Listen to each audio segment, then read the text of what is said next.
Here are 5 ways to apply the blur effect in Camtasia. Let's start by reviewing how we apply the blur effect.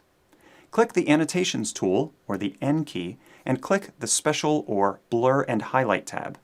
The blur effect looks like a teardrop. Drag the annotation to the canvas or timeline. The blur effect needs to be on a track above whatever you want to blur.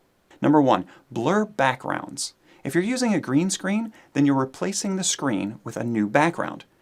If you want to add some depth of field to your background and make your shot look more cinematic, then you can blur your background.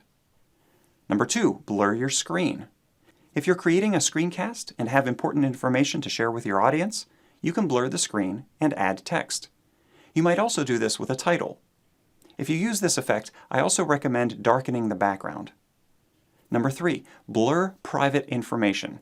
This is the most common use case for blurring. You recorded your screen and it captured your email, username, phone number, or some other private information.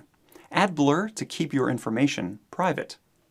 Number 4, blur your logo or intro. If you show your logo at the beginning of your video, you can blur your logo as it comes in and leaves. Add a slow size increase and fade in. This is a cool effect that you might notice from a popular TV show. Number 5, blur to focus attention. For this effect, you're showing your viewers what you want them to see by blurring out everything they don't need to see. Put the blur effect over what you want to highlight, and then check the invert option in the Properties panel.